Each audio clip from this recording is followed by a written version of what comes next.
नमस्कार जय श्री जगन्नाथ दर्शक आप सीधासख देखुए आज आम सहित शारदा बाबा जोड़ी बाबा आज तंत्र साधना विषय कहे तंत्र साधन कि भाव में आम फल पाइबा उपकृत होगा सीधासख बाबा सहित विषय कथा आम सहित आज जोड़ी होगी रुहतु भिडियो शेष पर्यंत बाबा आपको प्रणाम आम चैनल को स्वागत। तंत्र साधना भी तो गोटे भिडियो संपूर्ण कहीहबनी तथापि कहूँ तंत्र विद्यार छटा कर्म अच्छी से छटी कर्म हूँ कौन ना स्तंभन मोहन वशीकरण उच्चाटन विद्वेषण शांतिकरण ये तंत्र विद्यार षटकर्म अच्छी तेणु आज आम ये मालिका वर्णित पीठे बसीचे कली जुगर शेष समय तंत्र शक्तिर प्रभाव अधिक हम बोली महापुरुष मान लिखिं कहले गारेड़ी कु जंत्र बाद विद्यारे पर को हिंसीबे प्राणी संसारे कहले तंत्र मंत्र बहुत होउछ बहुत लोग कहउछंती बाबा मो दुकान भल चलीला ग्राहक आउतले एबे मो दुकान को अनौ नांती मो दुकान रे माल भरा हेई अछि ग्राहक पळै जाउछंती सासू बहु कहउछंती आम घर टिए भितरे नाली मंदार फूलटी आम दुआर मुहरे पड़ीथला बा किछि गोटे पुड़िया पड़ीथला तापरे परे मो घर सामने घर रोग आमे समस्ते रोग छाड़ू नाही आउ किए किए कहउछंती तंत्र विद्या द्वारा मोर मानसिक स्तर मध्य जने चाकरी करथवा लोक चाकरी छाड़ी मुक हो जाउची ये सब तंत्र विद्यार प्रयोग अछि तो तंत्र विद्यार निश्चित भाव प्रभाव अछि गोटे वशीकरण तंत्र कहउछ कौन वशीकरण आपण जन को वशीभूत करने चाहिए आपण ताको आयत्त करने चाहिए गोटे पान द्वारा वशीभूतकरण हम कौन वशीकरण आपण पाद तलर किसी मैला आणतु सकाळु धूली टिके पाद धूली एवं निजर नाही भितर थिबा मैला आखि लेंजरा आकु तीनिटा को एकाठी टे करदेवे टिके बिंदुए मात्र गुआरे मिसई देवे पान को भांगी देवे ओं पिंगल काय नमः 1008 थर जप करेंगे से पानटी जहाँ को आपण संपर्क थिबा लोक थरे खाइबा देवे देखंतु से लोक आपणकर वशीभूत होकर आसब आपण देखिए तंत्र प्रयोग द्वारा गोटे जनकर कोली लगिवा तंत्र मध्य अछि केमिति आपण देखिबे मूला नक्षत्र दिन लिंब गछर चेर को आनी आपण यदि शत्रु घरे पोती देवे देखो शत्रु घरे बारंबार कोली कजिया लगिब ये हूँ तंत्र कि खराब प्रयोग कले भारी खराब हम तंत्र विद्यार भल प्रयोग करने आवश्यकता रही तेणु ये तंत्र माध्यम देवी विनाश करेंगे जहाँ को महापुरुष लिखिले जहाँ को मारे देवी होई कोप मूर्ति बंचाइब केही ताकू अच्छी का शक्ति अष्टकोटी जोगिनी नकोटी कांतानी 64 देवी गण सरवे भैरवी मूर्ति धरिण रुधिर करिबे पान लह लह जुहा करिल बौल कालिका पीबे रक्त जोगिनी जोग माया बढ़ाइण काया उदर करिबे तृप्त तंत्र विद्या द्वारा गोटे भविष्यत जहाँ को रावण जानी तंत्र विद्या कौन रावण ता शत्रुर गतिविधि जानापी गोटे आईन दर्पण रखुला से दर्पण को नड़िया तेल मारी दौला नड़िया तेल मारिकी ओं रुद्राय भैरवाय चंडेश्वराय मम शत्रुन गति दर्शयामी हों फट स्वाहा ये मंत्र रे 108 थर जप करुला जप करने द्वारा शत्रु माने कौटी कौन करुछंती से आईना टीवी चित्र भाया रावण देखी पारुला ये रावण संहितार प्रमाण रावण संहिता 5 खंड अच्छी खंडे संहिता मात्र तार परिप्रकाश होती तंत्र विद्या द्वारा नख दर्पण द्वारा किए चोरी करुच्ची कौन हो नख पटे कला मारिकी आईना भली नख दर्पण द्वारा देखा जाऊला तेणु अनेक कथा रही आज गोटे तंत्र विद्यार उपचारिक होची आपणकर कौन मनस्कामना पूर्ण होना आपड़ देखते 10टा आंगुठी कैमेरा सामने ये बाँ हाथर अनामिका आंगुठी गोटे आणवे सबुज रंगर केचपेन एमती गोटे गार काटिदेवे गार सहित एमती बाँ पटक दीथर माने एफ जमी लेखा है ये लिखिदेवे आपको माने लाट्रिन फाट्रिन गला लिभेदेवे दिन सारा लिखे सप्ताहटे आप एमती एमती गोटे लंबा कैमेरा देखा एमती लंबा गार केचमें काटे गार भितर एमती एमती जाऊ 2टा गार काटिदेवे रखु ईश्वर को इष्ट को प्रार्थना करूँ आपण मनस्कामना पूर्ण हम ये हूँ शिशु अनंतर जंत्र विद्या बा जंत्र संहिता जंत्र कल्प शिशु अनंतर जंत्र संहिता अच्युतानंद महापुरुषंकर जंत्र कल्प अच्छी से जंत्र कल्प द्वारा असंभव संभव हो पारे आपण दुकान चालू ना आप तार गोटे प्रतिकार करूँ गोटे चक खड़ी आणतु ଚକ ଖଡି ଆଣିକିରି ଦୋକାନ ଭିତରେ ଗୋଟେ ପଦ୍ମ ଫୁଲ ଚିତ୍ର କରିବେ। ସେ ପଦ୍ମ ଫୁଲର ପାଖୁଡା ସଂଖ୍ୟା 8 ହେବା ଦରକାର। ତା ମଝି ପାଖରେ ସ୍ଲିଙ୍ଗ ବୋଲି ଆପଣ ଲେଖିବେ ଏବଂ ସେଇ ସ୍ଲିଙ୍ଗ ଲେଖା ପଦ୍ମକୁ ଚାହିଁକିରି ଦୋକାନ ଯେତେବେଳେ ଆପଣ ବନ୍ଦ କରିବେ ଗୋଟେ ତେଜ ପତ୍ରକୁ ଓମ୍ ଶ୍ରୀଂ ବିଚେ ଓଂ ଶ୍ରୀଂ ବିଚେ ଓଂ ଶ୍ରୀଂ ବିଚେ କହି ପୋଡ଼ିଦେବେ। ବାସ୍ ଇଏ ପ୍ରତି ମାସକୁ ଥରେ ପଦ୍ମ ଫୁଲକୁ ପରିବର୍ତ୍ତନ କରିବେ। ଦେଖିବେ ଆପଣଙ୍କ ଦୋକାନ ଯୋଉ ବେପାର କମୁଥିବ ବେପାର ଆପଣଙ୍କ ନିଶ୍ଚିତ ବଢିବ। ଏଥିରେ କିଛି ଆଉ ଦ୍ୱିମତ ହବାର ନାହିଁ। ଗୋଟେ ମନ୍ତ୍ର କହୁଛି, ଆପଣଙ୍କର ପେଟ କାମୁଡୁଛି, ଆପଣଙ୍କର ଝାଡା ହଉଛି, ରକ୍ତ ଝାଡା ନାଳ ଝାଡା ହେଇଛି, ପେଟର କୌଣସି ସମସ୍ୟା ଅଛି, ଇଏ ଡାହାଣ ହାତରେ ଏଇ ଅନାମିକା ଆଙ୍ଗୁଠିରେ ପେଟ 5 ଥର ଠ ଠ ଠ ଠ ସ୍ୱାହା 5 ଥର ଲେଖିବେ। 10-15 ମିନିଟ୍ ବୋଧେ ଆଉଥରେ ଲେଖିବେ। ଦିନ ମାନ ଲେଖି ଲେଖି ଚାଲନ୍ତୁ। ଆପଣଙ୍କ ପେଟର ଯେତେ ଦିନର ପେଟ କାମୁଡା ଝାଡା ରକ୍ତ ନାଳ ଝାଡା ସବୁ ଆପଣ ପେଟ ଜନିତ ସମସ୍ୟାରୁ ମଧ୍ୟ ଆପଣ ମୁକ୍ତି ପାଇବେ। ଇଏ ମଧ୍ୟ ହଉଛି ସେଇ ମହାପୁରୁଷ ଶିଶୁ ଅନନ୍ତଙ୍କର ଯନ୍ତ୍ର ସଂହିତା। ମାନେ ଯନ୍ତ୍ର ମନ୍ତ୍ର ତନ୍ତ୍ରର ନିଶ୍ଚିନ୍ତ ଭାବରେ ପ୍ରଭାବ ଅଛି। ଇଏ ପ୍ରଭାବକୁ ଆମେ ଏଡେଇ ଦେଇ ପାରିବା ନାହିଁ। ଆପଣଙ୍କର ଗୋମାତା ଘରେ ଅଛନ୍ତି, ତାଙ୍କର କୌଣସି ଦେହ ଖରାପ ହେଇଛି, ଗୋଟିଏ ତ୍ରିଶାଖା ବେଲପତ୍ର ଆଣନ୍ତୁ। ସେ ଗାଈର ପାଦ ଠାରୁ ଲାଞ୍ଜ ପର୍ଯ୍ୟନ୍ତ ମୋ ଠାରୁ ବେଲପତ୍ର ଓଂ ହରି ସହଦେବାୟ ନମଃ ଓଂ ହରି ସହଦେବାୟ ନମଃ କହି ଝାଡ଼ି ଦିଅନ୍ତୁ। ବେଲପତ୍ର ଫୋପାଡ଼ି ଦିଅନ୍ତୁ। ଆପଣଙ୍କ ଗୋମାତାର ଯାହା ଶରୀର ଖରାପ ଦେବ ସେ ଶରୀର ମଧ୍ୟ ଆପଣଙ୍କର ସୁସ୍ଥ ହେଇଯିବ। ଏବଂ ଇଏ ସମସ୍ତ ପ୍ରକାର କଥାର ପ୍ରଭାବ ନିଶ୍ଚିନ୍ତ ଭାବରେ ମନ୍ତ୍ର ଯନ୍ତ୍ର ତନ୍ତ୍ର ଇଏ ବିଦ୍ୟାର ପ୍ରଭାବ ଅଛି।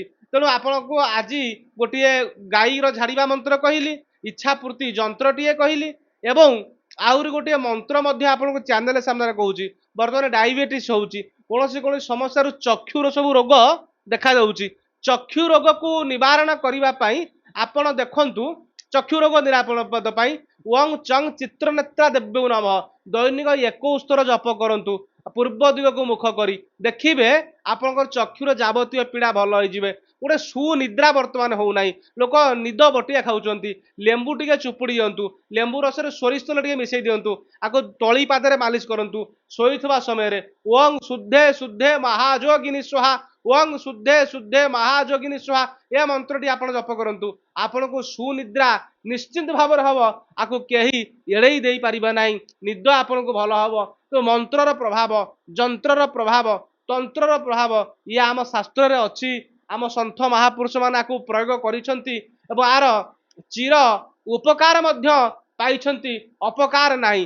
ଆପଣଙ୍କୁ ଗୋଟିଏ କଥା କହୁଛି, ଆପଣଙ୍କର କୌଣସି ବ୍ୟକ୍ତି ଘର ଛାଡି ଚାଲି ଯାଇଛି, ଘରକୁ ଚିଠି ପତ୍ର ଦଉନାହିଁ, ମେସେଜ କରୁନାହିଁ, ଫୋନ କରୁନାହିଁ, ରାଗିକିରି ଅଛି। ପୁଷିଆ ନକ୍ଷତ୍ର ଦିନ ଦେଖିବେ କ୍ୟାଲେଣ୍ଡର ପାଞ୍ଜିରେ ପୁଷିଆ ନକ୍ଷତ୍ର ଦିନ ଗୋଟେ ମାନେ ଲାଜକୁଳି ଗଛର ଚେର ଘିନି ଆଣିବେ। ସେ ଚେରକୁ ଆପଣଙ୍କ ପା ପୋଛା ତଳେ ରଖିଦେବେ। ଦିନ ସାରା ଯେତେ ସମୟ ସେ ପା ପୋଛାକୁ ଯେଥର ମାଡ଼ିକିରି ଯିବେ ତା ନାଁ ଧରି କହିବେ ଅମକ ଫେରିଆ, ଅମୁକ ଫେରିଆ ନା ଧରି କହିବେ ଏବଂ ସେ ଦିନ ସାରା କହିସାରିଲା ପରେ ତାପରେ ଚେରଟି ନେଇ ବାହାରେ ଫୋପାଡ଼ି ଦେବେ। ସପ୍ତାହ ଭିତରେ ସେ ଆପଣଙ୍କ ଘରକୁ ଫେରି ଆସିବ। ଚମତ୍କାର ପ୍ରୟୋଗ। ଇଏ ପ୍ରୟୋଗ ଅନେକ ବ୍ୟକ୍ତି କହିଛି, ତାଙ୍କ ଜୀବନରେ ସଫଳ ହେଇଛନ୍ତି। ତେଣୁ ପ୍ରୟୋଗ ସବୁବେଳେ ଅଛି। ସେ ପ୍ରୟୋଗ ଆପଣଙ୍କର ଗୋଟେ କଥା କହୁଛି, ଆପଣଙ୍କର ପଇସାରେ ଟିକେ କିଛି ଅସୁବିଧା ହଉଛି, ରାସ୍ତାରେ ଯାଉଛନ୍ତି ନେହୁଳ ଦେଖିବେ, ମାଟି ଟିକେ ନାଲି କପଡ଼ା ରଖନ୍ତୁ, ଓଂ ନମ ନାରାୟଣାୟ 108 ଥର ଜପ କରନ୍ତୁ, ନେହୁଳ ମାଟିକି ପର୍ସ ଭିତରେ ରଖନ୍ତୁ। ଦେଖିବେ ଆପଣଙ୍କର ଆର୍ଥିକ ସମସ୍ୟା ଯାହା ଥିବ ତା ନିଶ୍ଚିନ୍ତ ଭାବରେ ଦୂର ହେଇଯିବ। ଆପଣଙ୍କର ଅନେକ ପ୍ରତିକାର ଅଛି, ସେ ପ୍ରତିକାର ଗୁଡ଼ିକୁ ଆମେ ସବୁ ପାଳନ କରୁଛେ। ଦେଖିବେ ଆପଣଙ୍କ ପିଲା ଚମକୁଛି, ମାନେ ପିଲା ଚମକନ୍ତି ଛୋଟ ଛୋଟ ଛୁଆ, ଆପଣ ଗୋମାତା ଗାଈ ଖୁରାର ଧୂଳି ଟିକେ ଆଣି ମୁଣ୍ଡରେ ଓଂ କୃଷ୍ଣାୟ ଗୋବିନ୍ଦାୟ ଗୋପୀଜନ ବଲ୍ଲଭାୟ ସ୍ୱାହା କହି ଲଗାନ୍ତୁ ମୁଣ୍ଡରେ, ପିଲାର ଚମକିବା ଜର ଫର ଏଗୁଡ଼ା ସବୁ ଭଲ ହେଇଯିବ। ଆଉ ଦେଖିବେ ଗୋଟେ ତନ୍ତ୍ରର ଆଉ ଗୋଟେ ପ୍ରୟୋଗ, ଆପଣଙ୍କୁ ପ୍ରବଳ ଜର ହେଇଛି, ସେତେବେଳେ କଣ କରିବେ ନା ଓଂ ଶ୍ରୀ ପଞ୍ଚ ଆତ୍ମନେ ନମଃ ଓଂ ଶ୍ରୀ ପଞ୍ଚ ଆତ୍ମନେ ନମଃ କହି ଚୁଟିରେ ଗୋଟିଏ ଗଣ୍ଠି ପକେଇ ଦିଅନ୍ତୁ। ଆପଣଙ୍କ ଜର ତତ୍କ୍ଷଣାତ ଛାଡିଯିବ। ଜର ଛାଡିବା ପାଇଁ ମଧ୍ୟ ମନ୍ତ୍ର ରହିଛି। ପ୍ରତ୍ୟେକ କ୍ଷେତ୍ରରେ ପ୍ରତ୍ୟେକ କ୍ରିୟାରେ ମନ୍ତ୍ର ଯନ୍ତ୍ର ତନ୍ତ୍ର ଏସବୁ ଅଛି। ସ୍ତମ୍ଭନ ଦ୍ୱାରା ମନ ସ୍ତମ୍ଭନ କରାଯାଏ, ସ୍ତମ୍ଭନ ଦ୍ୱାରା ଶତ୍ରୁ ସ୍ତମ୍ଭନ କରି ଦିଆଯାଏ, ସ୍ତମ୍ଭନ ଦ୍ୱାରା ବର୍ଷାକୁ ମଧ୍ୟ ସ୍ତମ୍ଭନ କରି ଦିଆଯାଏ। ସ୍ତମ୍ଭନ ମାନେ ଅଚକେଇ ଦେବା, ମୋହନ ମାନେ ମୋହିତ କିଛି କରିବା। ଗୋଟେ ମୋହନ କଥା କହୁଛି, ଅଁଳା ଗଛର ଅଁଳା ଫଳର ରସ ଆଣନ୍ତୁ, କୁଙ୍କୁମ ମଞ୍ଜିକୁ ରସ ମିଶାନ୍ତୁ, ସିନ୍ଦୁର ମିଶାନ୍ତୁ, ମା ଗ୍ରାମ ଦେବତୀକୁ ସମର୍ପଣ କରି ସେ ସିନ୍ଦୁରକୁ ଏଇ ମଥାରେ ଲଗାନ୍ତୁ। ଆପଣଙ୍କ ଭିତରେ ମୋହିନୀ ଶକ୍ତି ଆସିବ। ସକାଳ ରାତିରେ ପାଣ୍ଡାରେ ରଖନ୍ତୁ। ସକାଳୁ ଯେତେବେଳେ ମୁହଁ ଧୋଇବେ ଓଂ ବସ୍ୟମୁଖୀ ସ୍ୱାହା ରାଜମୁଖୀ ସ୍ୱାହା ମନ୍ତ୍ର କହି ମୁହଁକୁ ଧୋଇ ଦିଅନ୍ତୁ। ଆପଣଙ୍କ ଭିତରେ କିଛି ଧୋଇଲା ପରେ ଦେଖିବେ ଆପଣ ଲୋକପ୍ରିୟତା ବଢିବ। ବଶୀକରଣ ମନ୍ତ୍ର କହିଥିଲି ପାନ ଦ୍ୱାରା କାହାକୁ ବଶୀକରଣ ଯିବ। ତାପରେ ହଉଛି ଉଚ୍ଚାଟନ, କିଛି କ୍ରିୟାକୁ ମାନେ ଉଚ୍ଚାଟିତ କରିବା। ବିଦ୍ୱେଷଣ ପରସ୍ପର ଶତ୍ରୁ ଫତ୍ରୁ ଭିତରେ କଳି ଲଗେଇବା। ତାପରେ ସତ୍କର୍ମକୁ ଶାନ୍ତି କରିବା ପାଇଁ ଶାନ୍ତିକରଣ କର୍ମ ଅଛି। ଦେଖିବେ କାହାରି ଉପରେ ତନ୍ତ୍ର ପ୍ରୟୋଗ ହେଇଛି, ସୋମବାର ଦିନ ମାନେ ସର୍ବାଙ୍ଗରେ ଗୁଆ ଘିଅ ଲଗାଇ ସ୍ନାନ କରି ପୋଖରୀ ବା ନଦୀରେ ସମୁଦ୍ରରେ ମହାଦେବଙ୍କୁ ଦର୍ଶନ କରନ୍ତୁ। ତାର ସବୁ ତନ୍ତ୍ର କ୍ରିୟା ତା ଉପରୁ ନିଶ୍ଚିନ୍ତ ପରିସମାପ୍ତି ହେଇଯିବ। ତେଣୁ ଏସବୁ କଳି ଯୁଗରେ ତନ୍ତ୍ରର ପ୍ରଭାବ ବହୁତ ଅଛି। ଆକୁ ଆମେ ଯେତେ ଶୀଘ୍ର ଆକୁ ଭଲ ବାଟରେ ପ୍ରୟୋଗ କଲେ ଭଲ ହବ, ମନ୍ଦ ବାଟରେ ପ୍ରୟୋଗ କଲେ ମନ୍ଦ ନିଶ୍ଚିନ୍ତ ଭାବରେ ହବ। ତେଣୁ କିଏ କୋଉ ପାପ ପୁଣ୍ୟ ବେନି ପାପ ପୁଣ୍ୟ ବେନି ଗତି ଯେ ଆକୃତି। ତ କାହାର ଯିଏ ଆମର କର୍ମ ଭିତରେ ଆମେ ତାର ଫଳ ନିଶ୍ଚିନ୍ତ ପାଇବା, ନହେଲେ ଅନ୍ୟ କଥା ଆପଣଙ୍କର କିଛି ନାହିଁ। ତେଣୁ ଆମର ଯେଉଁ ପ୍ରକାର ଆମେ କର୍ମ କରିବା ସେ କର୍ମାନୁସାରେ ଆମେ ନିଶ୍ଚିନ୍ତ ଭାବରେ ଫଳ ଲାଭ କରିବା। ଏହା ହଉଛି ନିଃସନ୍ଦେହ। ଗୋଟେ ଶତ୍ରୁ ମୁହ ବନ୍ଦ ପାଇଁ ଗୋଟେ ତନ୍ତ୍ର କହୁଛି। ଆପଣ ମଙ୍ଗଳବାର ଦିନ ଉଠିବେ ବିଛଣାରୁ, ମନେ ମନେ ଶତ୍ରୁ ଗାଳି ଦେବେ। ଗୋଟିଏ ଭୁଜପତ୍ର ଉପରେ ଶତ୍ରୁର ନାଁ ଲେଖିବେ। ଆପଣ ଯିବେ ଗୋଟେ ଗାତ ଖୋଳିବେ, ଗାତ ଭିତରେ ସେ ଲେଖାକୁ ପୋତି ଦେବେ। ପୋତି ଦେବା ପରେ ଲେମ୍ବୁ ଫାଳେ ଚୁପୁଡି ଦେବେ। ନିଜର ବାଁ ପାଦର ଚପଲ ତାପରେ ପିରକ କଣ୍ଟା ଥୋଇବେ, ସାତ ଘେରା ତାପରେ ମାରିବେ, ଛାପ ଟିକେ ପକେଇବେ, ପଳେଇ ଆସିବେ। 2-3ଟା ମଙ୍ଗଳବାର କରନ୍ତୁ। ଆପଣଙ୍କ ଶତ୍ରୁ ଯିଏ ଆପଣଙ୍କ ପଛରେ ପଡିଥିବ ତାର ଶତ୍ରୁତା ଛାଡିଯିବ। ଇଏ ଗୋଟେ ତନ୍ତ୍ର କ୍ରିୟା ପ୍ରୟୋଗ କ୍ରିୟା। ତେଣୁ ଶନିବାର କରିପାରିବେ, ନହେଲେ ମଙ୍ଗଳବାର ଦିନ କ୍ରିୟା ଟିକେ ଆପଣ କରିପାରିବେ। ତ ଅନେକ କ୍ରିୟା ସବୁ ଅଛି, ତାକୁ ଆମେ ପାଳନ କଲେ ନିଶ୍ଚିନ୍ତ ଭାବରେ ଆମର ମନସ୍କାମନା ପୂର୍ଣ୍ଣ ହେବ। ମା ମାନଙ୍କ ଉଦ୍ଦେଶ୍ୟରେ ଗୋଟେ ମନ୍ତ୍ର କହୁଛି। ଆପଣ ଗୋଟିଏ ଆମ୍ବ ମଲାଙ୍ଗ ବା ମହୁଲ ମଲାଙ୍ଗଟି ଆଣି ରଖନ୍ତୁ। ଓଂ ନମ ଭଗବତେ ଅନ୍ନପୂର୍ଣ୍ଣେ ମାହେଶ୍ୱରୀ ନମଃ ଏ ମନ୍ତ୍ରକୁ ଜପ କରନ୍ତୁ। ମଲାଙ୍ଗ ପାଖରେ ଦୈନିକ ଧୂପ ଦୀପ ଦେଇ ମଲାଙ୍ଗ ଆମ୍ବ ମଲାଙ୍ଗ ନହେଲେ ମହୁଲ ମଲାଙ୍ଗ ପୂଜା କରନ୍ତୁ। ଆପଣଙ୍କ ଅର୍ଥ ସରିବ ନାହିଁ, ଆପଣଙ୍କ ପିଲାଙ୍କର ବିଦ୍ୟା ଶକ୍ତି ସ୍ମରଣ ଶକ୍ତି ହେବ, ଯାହା ରୋଷେଇ କରିବେ ସରିବ ନାହିଁ, ଆପଣ ଯାହା ଖାଇବାକୁ ଦେବେ ତାହା ମଧ୍ୟ ଅମୃତ ଭଳିଆ ଲାଗିବ। ତେଣୁ ଏସବୁ ପ୍ରୟୋଗ ଅଛି। ଯଦି କେହି ବ୍ୟକ୍ତି ଆମ ଚ୍ୟାନେଲ ମାଧ୍ୟମରେ ଦେଖି ଆମ ପାଖରୁ କିଛି ସମସ୍ୟାର ସମାଧାନ ସୂତ୍ର ଜାଣିବା ପାଇଁ ଚାହୁଁଥାନ୍ତି, ତାହେଲେ ପ୍ରତ୍ୟେକ ଶନିବାର ଦିନ ଆମେ ଆଶ୍ରମରେ ରହୁଛୁ। ଆମ ଆଶ୍ରମର ଠିକଣା ହେଉଛି ଆପଣ ଓଡ଼ିଶାର ଯେକୌଣସି ସ୍ଥାନରୁ ଆସିଲେ କଟକ ଓମ୍ପି ଛକ ଆସିବେ, କଟକ ଓମ୍ପି ଛକ ଠାରୁ ଜଗତସିଂହପୁର ଆସିବେ, ଜଗତସିଂହପୁର ଠାରୁ ଆପଣ ବାଲିକୁଦା ଆସିବେ, ବାଲିକୁଦା ପୂର୍ବରୁ ଗୋପାଳପୁର ଛକ ପଡ଼ିବ, ଜଗତସିଂହପୁର ଠାରୁ ବାଲିକୁଦା ରାସ୍ତାରେ ଆସିଲେ ବାଲିକୁଦା ପୂର୍ବରୁ ଗୋପାଳପୁର ଛକ ପଡ଼ିବ। ସେଇ ଗୋପାଳପୁର ଛକ ନିକଟରୁ ଗୋଗଳ ଗ୍ରାମ ଶନି ମନ୍ଦିର ପଚାରି ଆପଣ ଆସିପାରିବେ, ଆମ ଆଶ୍ରମରେ ପହଞ୍ଚି ପାରିବେ। ନିଶ୍ଚିନ୍ତ ଭାବରେ ସମସ୍ତ ପ୍ରକାର ସମସ୍ୟାର ସମାଧାନର ସୂତ୍ର ଆପଣ ପାଇପାରିବେ। ତା ପୂର୍ବରୁ ଚାହିଁଲେ ମଧ୍ୟ ନମ୍ବରଟି ଅଛି 9668697827। ଏ ନମ୍ବରରେ ଆପଣ ହ୍ୱାଟ୍ସଆପ୍ କରି ନିଜ ସମସ୍ୟାର ସମାଧାନ କଥା ମଧ୍ୟ କହିପାରିବେ। ଜୟ ଜଗନ୍ନାଥ, ଜୟ ଜଗନ୍ନାଥ, ଜୟ। ବାବା ଶେଷରେ ଗୋଟେ କଥା ମନକୁ ଆସୁଛି, ଆପଣ ତ ଶତ୍ରୁ ପାଇଁ ବହୁତ ବଢିଆ କଥା କହିଲେ, କିନ୍ତୁ ଗୋଟିଏ ଯିଏ ବାରମ୍ବାର ତନ୍ତ୍ର ପ୍ରୟୋଗ କରି ଜଣର କ୍ଷତି କରିବାକୁ ଚାହୁଁଛି ତାକୁ କେମିତି ଆମେ ଇଏ କରିପାରିବା? ବାରମ୍ବାର ଯଦି କାହା ଉପରୁ ତନ୍ତ୍ର ପ୍ରୟୋଗ ହଉଥିବ, ଆପଣ ସୋମବାର ଦିନ ଯିବେ ଗୋଟିଏ ମହାଦେବ ମନ୍ଦିର ପାଦୁକ ବୋତଲ ଆଣିବେ, ସେଇ ସୋମବାର ଦିନ ଆଉ ଗୋଟେ ମହାଦେବ ମନ୍ଦିର ପାଦୁକ ଆଣିବେ। ଏମିତି 8ଟା ଶିବଲିଙ୍ଗ ଦର୍ଶନ କରି 8 ପାଦୁକ ଏକାଠି କରିବେ। ପୋଖରୀ ବା ନଈ ହଉ ଗାଧେଇ ସାରିଲା ପରେ ଆଉ ଥରେ ନୂଆ ଗାମୁଛା ପିନ୍ଧି ବସ୍ତ୍ର ପିନ୍ଧି ନାଭି ପର୍ଯ୍ୟନ୍ତ ପହଞ୍ଚିବେ, ମୁଣ୍ଡ ଉପରେ ପାଦୁକକୁ ଢାଳି ଦେବେ, ବୁଡ଼ ମାରି ଘରକୁ ପଳେଇ ଆସିବେ। ଯେମିତିଆ ତନ୍ତ୍ର ହଉ ଆପଣଙ୍କ ତନ୍ତ୍ର କ୍ରିୟା ସମାପ୍ତ ହେଇଯିବ।